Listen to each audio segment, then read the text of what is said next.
ኦርቶዶክስ ተዋህዶ ቤተክርስቲያን ከኢትዮጵያ ላይ የማጥፋት ዘመቻው ከተጀመረ ውሎ አድሯል ቆይቷል። ባደረ ችግር ጭምር ነው እየታመስን ያለ ነው። ብዙ አይነት መጠነ ሰፊ ጥቃቶች በእምነታችን ላይ ተደረጉ ነው። እኛ የሰው አልነካንም፣ የሰው መንካትም አንፈልግም። የኛ እምነትም እንዲነካብን አንፈልግም። ቁጭ ብለን ዝም ብለን ሲገሉን ለበጎ ነው እያልን መቀጠልም አንችልም። ግራህን ሲመቱ ቀኝን ስጥ የሚለው ፍቅር ለሚገባው ነው። ገዳማት ሲወድሙ ካህናት፣ መነኮሳት፣ ምእመናን ሲጋዩ ሲቃጠሉ ሲታረዱ ቁጭ ብለን ለበጎ ነው እያልን አንሞትም። ከተዋህዶ በፊት እኛ መቅደም መቻል አለብን። አሁን ጊዜው የሰማዕትነት ነው። ራሳችንን በማናቸው መንገድ በመንችለው ሁሉ ለቤተ ክርስቲያን ድምጽ ለመሆን ለሃይማኖታችን ዋጋ ለመክፈል ተዘጋጅተን አለብን። የሚሰማችሁ ሁሉ ይህን መልእክት አዳርሱ።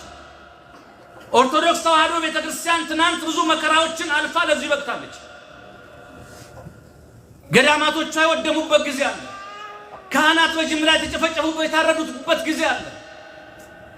መታረዳችን መሞታችን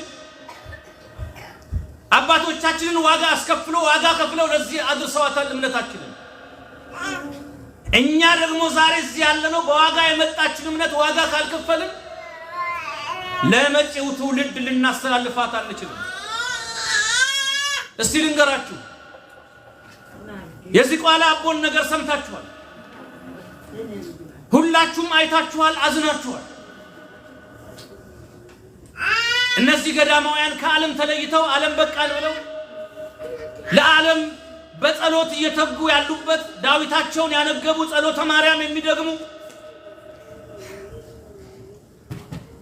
የዕጣኑን ጢስ እያሸተቱ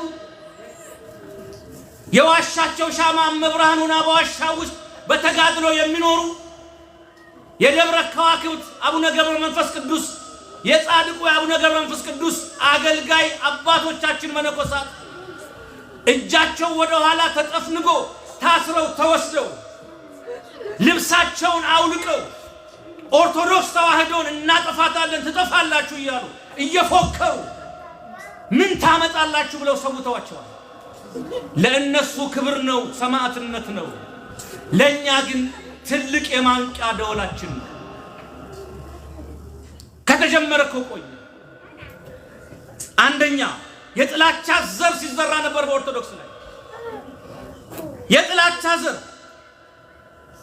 መስቀል ታቦት ወረደ ብርሃን ወረደ እያሉ ቦታ ይወርሳሉ ይሉናል።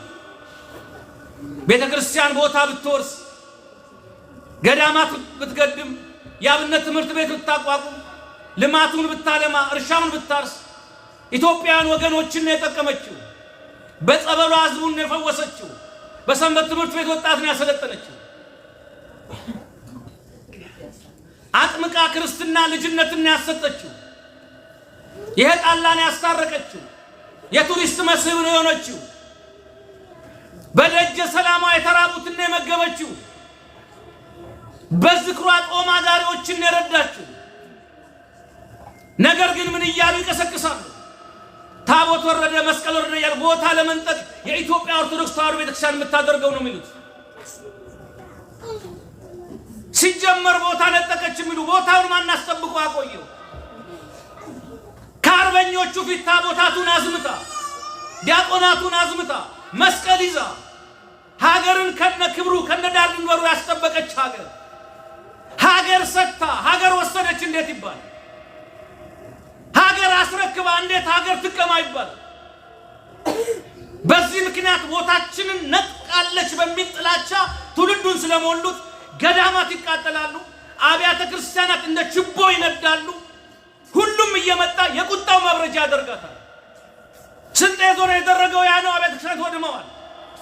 ጅጅጋ ላይ ሄደው መቅደሱን አንድደው አቃጥለው ሴት መነኮሳትን ደፍረው የኪዳነ ምሕረትን ስዕል እየረገጡ እነማ ሆይን ሽበትና ቆብ ሽምግልና ሳይፈሩ ነውር ፈጽመው ነው የወጡት ከቤተ መቅደስ።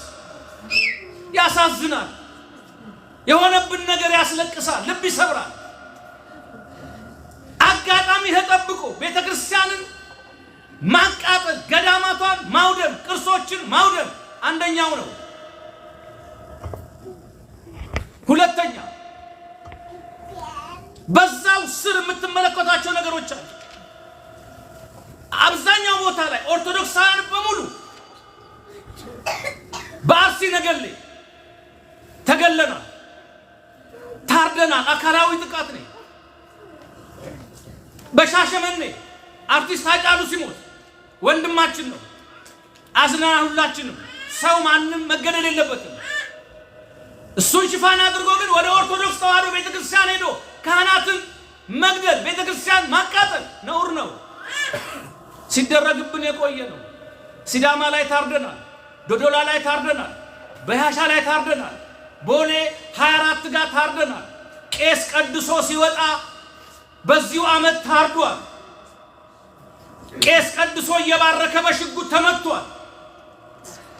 ሰው መባረክን እንዲፈራ ካህኑ ቆሞ መባረክን መቀደስን እንዲፈራ ሆኗል። ምን አደረግን? ቤተክርስቲያን ምን በደለች?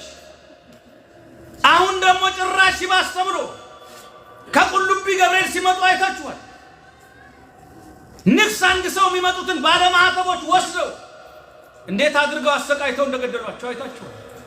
ሰው ንግስ አንግሶ ቁልቢ ብሎ ግሸን ማርያም ብሎ ወጥቶ መግባት ካልቻለ ኦርቶዶክሳውያን ዕጣ ፈንታችን ምንድን ነው? ወዴት እየሄድን ነው? በገንዛ ሀገራችን እንዴት ባይተዋር ልንሆን ቻልን? አርሲ ላይ ከ30 በላይ ሰዎች በቤተ መቅደስ ታፍነው ነው የተገደሉት። ዲያቆናቱ እንደ በግ የታረዱት። የዚህ ቃል አቦ አሰቃቂ ነው። እነዚህ መነኮሳት ከጸሎት ውጭ አያውቁም፣ አቅም የላቸው። ቦታውን ለቃችሁ ውጡ ነው። ደብረ ሊባኖስ ስጋት ላይ ነው። ሄዶ እንደ ድሮ ጸሎት አድርጎ ሱባኤ መግባት አስፈሪ ነው። ድረሱልን እያሉ ነው እነሱ። መጨረሻችን ምንድን ነው? 4 ኪሎ ቅድስት ማርያም ገብቶ መንበረ ፓትርያርክ ጳጳሱን ላለማረዱ፣ ሲኖዶሱን ላለማረዱ ምንድን ነው ዋስትና እንዴ? ሆኗል እኮ ያው እኮ ነው። ቤተክርስቲያን የታረደችው እኮ እናት ቤተክርስቲያን ናት እኮ የተነጣጠረባት የተተኮሰባት። ለነሱ ክብር ነው። ግን ወገኖቼ አንድ ነገር አስተውሉ። እናት ቤተክርስቲያን ምን አትባል? የማቃጠል የመግደል ዘመቻ ይደረጋል። ፓስተሮቹን ያዋቸው ገድለ ተክለ ሃይማኖት ይሰድባሉ፣ የሚነካቸው የለም። ታምረ ማርያም ይሰድባሉ፣ የሚነካቸው የለም። አንድ የሚነካቸው የለም። አንዲት ፕሮቴስታንት ገብታ ቤተክርስቲያን ውስጥ እኮ ዘምራለች። ምን ታመጣላችሁ ብላ እሷ ጸረ ማርያም ናት፣ ጸረ መላእክት ናት። እማታምንበት ውስጥ ገብታ ግን ይገርማችኋል። ቤታችሁን እኮ ማሳያ እኮ ነው። ነገ ገብተን እንጨፍርበታለን ኦርጋኑን አስገብተን ምን ታመጣላችሁ በሚል ገብታ እኮ ትልቅ መልእክት ታስተላልፋለች። ይቅርታ አለች አላለች የራሷ ጉዳይ ነው። እሱ አይደለም ጥያቄው። በዛች ልጅ ውስጥ ግን ማስተላለፍ የፈለጉት ኦርቶዶክሳውያን ቤታችሁን ተረክበን እንጨፍርበታለን የሚል መልእክት ነው። ከዛ ልጅ ያሬድ የተባለው ደግሞ ተነስቶ ምን አለ? ገና ገብተን ዝሙት ወሲብ እንፈጽማለን በቤተ መቅደሱ አለ። አፍኒንና ፊንሐስ የተቀሰፉት ቤተ መቅደስ ውስጥ ነውር አድርገው ነው። ያንን ነውር አደርጋለሁ ምን አባታችሁ ታመጣላችሁ ብሎ በትዕቢት ነው የተናገረው። ይሄ አይነት አስተሳሰብ ኦርቶዶክስ ጥላቻ መጥቷል። ካህንን በአደባባይ በጥፊ የሚመታ ፖሊስ አይተናል። በጥፊ ህዝብ ፊት ካህናትን ማዋረድ፣ አባቶችን ማዋረድ ተለምዷል። እያሰለጠኑ አስገብቶ የደብረ አለቃ አስመስሎ ይሄን ነውር ፈጸመ ብሎ መልቀቅ እየተለመደ መጥቷል። በአጠቃላይ ቤተክርስቲያን ላይ ጥላቻ መዝራት የዛሬ 100 ወይ 200 ዓመት አንድ ንጉስ በድሎ ከሆነ ያ ንጉስ ማን ነው? ኦርቶዶክስ ነው። ኦርቶዶክሳዊ ንጉስ እኛን በድሎናል ብሎ ቤተክርስቲያን ላይ መነሳት። ንጉሱ ኦርቶዶክስ መሆኑ አይደለም እንዲበድል ያደረገው ሰው መሆኑ ነው። ሙስሊም ስለሆነ አይደለም እንዲበድል እንዳይበድል የሆነው ሰው መሆኑ ነው። በሰውነቱ ነው ጽድቅም ቢሰራ መልካም ቢሰራ ሰው ስለሆነ ነው። መጥፎም ቢሰራ ሰው ስለሆነ ነው። ከኢትዮጵያ ኦርቶዶክስ ተዋሕዶ ቤተክርስቲያን ጋር የሚያያዝ ነገር የለም። ከበደለም ቤተክርስቲያን ትጸልያለች፣ ጸልዩለት። እና አጠቃላይ እኛ ላይ ይሆን ያለው በሁሉም አቅጣጫ ስታዩት እየተዘመተብን ያለው እየተደረገብን ያለው በኢትዮጵያ ኦርቶዶክስ ተዋሕዶ ቤተክርስቲያን ላይ መቆም መቻል አለበት። አንደኛ ምዕራባውያን በቀኝ ግዛት መጥተው ሁሉንም አፍሪካ ሲቀራመቱ ኢትዮጵያን አልቻሉም። ያልቻሉት ደግሞ የኢትዮጵያ ኦርቶዶክስ ተዋሕዶ ቤተክርስቲያን ስላለች ነው። ስለዚህ ያንን ሐሳብ ቂማቸውን ለመበቀል የኦርቶዶክስ ተዋሕዶ ቤተክርስቲያን እንድጠፋ ምዕራባውያን ይፈልጋሉ፣ እንድጠፋ ይፈልጋሉ። ወደፊት ወገኖች ያሳሳቢ ነው። ከ10 ከ15 ዓመት በኋላ ድሮ የምታውቋቸውን ገዳማትና አድባራት ላታገኙ ትችላላችሁ። ነበር እኮ ተብሎ ቋያ በቅሎበት በሌላ ተቀይሮ የምናይበት ነገር እየመጣ ነው። ጊዜው አሁን ነው። ከእንቅልፍ ንቁ ብለዋል ቅዱስ ፓትርያርኩ ዛሬ። የማንቂያ ደወል ነው። ሁሉም እንድጠፋ ነው የሚፈልገው። እስቲ ፓስተሮቹ ይሁ እርስ በርሳቸው እኮ አይሰዳደቡ፣ ወንጀል ቢሰሩ ሴት ቢደፍሩ አይነካኩ። የኦርቶዶክስን ግን ይሳደባሉ። የዳቪንቺ ኮድን እኮ ኢየሱስን የተሳደበውን መልስ አይሰጡም። እናት ቤተክርስቲያንን ነው የሚሰድቡት። ሁሉም ከሁሉም ወገን ያለው እስቲ ፓስተሩ ይሰድቡ አይታችኋል? እርስ በርስ አይነካኩ። ሁሉም ፊታቸው ወደ እናት ቤተክርስቲያን ነው። ከቤተክርስቲያን ተደልለው የወጡትም የቤተክርስቲያንን ስርዓት ዶግማ ቀኖና ይሰድባሉ እንጂ ከነሱ መካከል የፈለገ ወንጀል ቢሰራ የፈለገ ቢገል አይነኩትም። የሁሉም ዓላማቸው ተባብረው አንዲት ቤተክርስቲያን ላይ አነጣጥረው እሷን ማጥፋት። እነሱ እንዳሉት ዝም ብለን አንጠፋም እያልን እኮ መኖር ራሱ ትክክል አይደለም። ዝምታ ወርቅ ነው፣ ግን ያለ ቦታው ከመዳብ ያንሳል። ሁሉም ሰው ግዴታ መውጣት አለበት። ምንድነው የምናደርገው? አባቶቻችን ቆፍጠን ብለው ነገስታትን ቄሳሮችን የሚያሳቅቅ ግርማቸውን ያንበሳ ጥርስ ሊመልሱ ያስፈልጋል።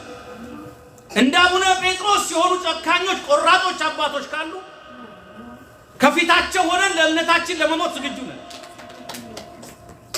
እንደ አቡነ ጴጥሮስ የቆረጡ ከፊት ሲሰለፉ በጎቹን እንከተላለን። ሪፖርት እያነበብን እንደ አርሰናል እንደ ማንቸስተር ጨዋታ ወለላንዳ አሸንፈው ለነዚህ ተሸነፈ እያል 20 ክርስቲያን ሞተ 30 ክርስቲያን ሞተ እያል ሪፖርት እያነበብን ልንኖር ነው እንዴ? መቼ ነው የቀን የሚያበቃው? እንዲያበቃ የምናደርገው እኛ ነን። አንደኛ ሁላችንም በጾም በጸሎት ወደ እግዚአብሔር መመለስ መንበርከክ ነው። መኖር ህይወቱን መኖር አለ። ከልባችን ካለቀስን እግዚአብሔር እንኳን ይሄንን ከዚህ የባሰውን ችግር ይፈታል። ቤተክርስቲያንን ከዚህ የባሰ እሳትና መከራ ውስጥ አሳልፏታል። እግዚአብሔር መከራውን እንዲያቀልልን ሁላችንም ከልባችን ወደ እግዚአብሔር እንመለስ። እንጹም፣ እንጸልይ። የናቡቴን ደም በደንብ እየተከታተለ ፈረሰ።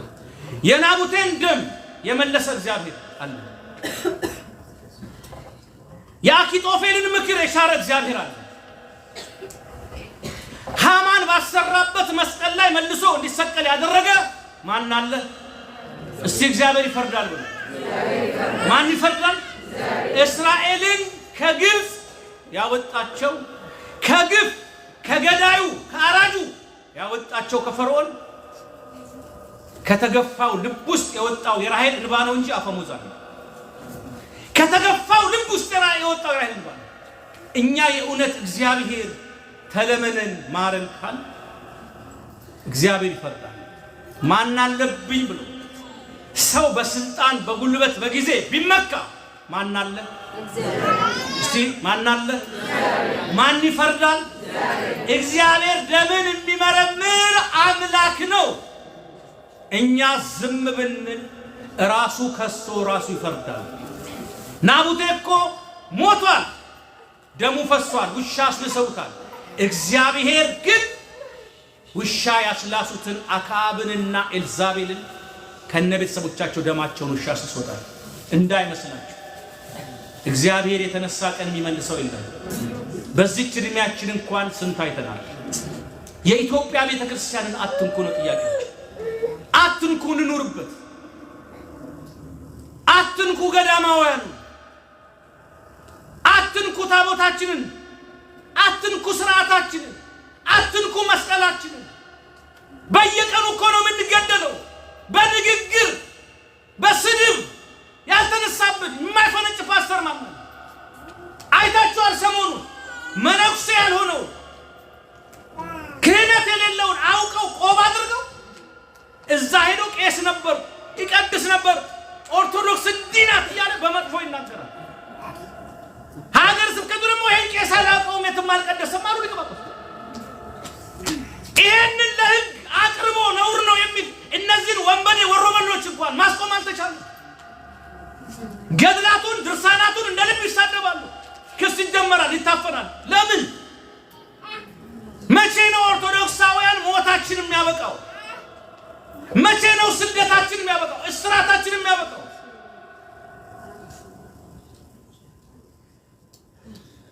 በእውነት ክርስቲያኖች ሁላችን ስለ እምነታችን እንናገር፣ እንጸልይ፣ አንድነታችን እናጠንክር፣ ህብረታችን እናጠንክር። ሊያጠፋን ተደራጅቶ ሲመጣ ላለመጥፋት እንደራጅ። ሊገሉን ሲመጡ ላለመሞት እንደራጅ። እንግደል ሲሉ አንሞትም ብለን እንጩ። እናጥፋችሁ ሲሉ አታጥፉን እንበል። እገላለሁ፣ አርዳለሁ፣ አጥፋለሁ ሲል ያልፈራውን አትግደለኝ፣ አታጥፋኝ፣ ልኑርበት በገንዛ ሀገሬ ማለት ምን ያስፈራሃል? ይበቃል፣ ይበቃናል። የሚመለከተው ክፍል ካሁን በኋላ ከላይ እስከታች ልናስብበት ይገባል። እየታረድን እየተገደልን እየነደድን የምንኖርበት ዘመን ማብቃት አለ። ቤተ መቅደስ የነበሩ ዛሬ ተቀይረው እና ሀጊያ ሶፊያ እኮ መስጊድ ሆነዋል። መስቀል ወርዶ ጨርቃ ተሰቅሏል። እየጠበብን ነው አለን እያል እየጠፋን ነው። ክርስቲያኖች ሁላችንም በአንድነት አንድ ሆነን እንነሳ። ሌላ የምንነጋገረው ነገር ይኖራል። ነገ ጠዋት ሁላችሁ እንዳትቀሩ። 3 ቀን ደግሞ ምህላ ቅዱስ ፓትርያርካችን አባታችን አዘዋል። አባቶቻችን ሁሉም ክርስቲያን ወጥቶ የነዛ የሰማዕታቱ በረከት ደብረ ከዋክብት እዛ ተራራው ላይ ሰገነቱ ላይ ሰውት አጽማቸው ዛሬ ወጥቷል። በረሃ ላይ ነበር ስለጣላቸው ጅቡ አውሬው ነበር ቢጫወትባቸው ከላይ እንደምንም መጥቶ በቦታቸው ላይ በክብር እንዲያርፉ ተደርጓል። በረከታቸው ይደርብን። ይህም ቀን ያልፋል። አባቶቻችን በእንዲህ አይነት መንገድ ለነሱ ክብር ነው። እኛ ግን በገንዛ ሀገራችን ላይ ይሄ የሆነብን ያለው ነገር ያሳዝናል፣ ያሳፍራል። ሞት ነው፣ የሞት ሞት ነው። በእውነት በግራኝ አመድ ጊዜ ከሆነው በላይ ነው የሆነብን ያለው። ስለዚህ ለገዳይ እግዚአብሔር ልብ የሚሰጥበትን እንባ እንፈልጋለን። ክፎች ልብ የሚያገኙበትን እንባ እንፈልጋለን። የእግዚአብሔርን ፍርድ እንጠብቃለን። እኛም ደግሞ ማድረግ ያለብን እናደርጋለን።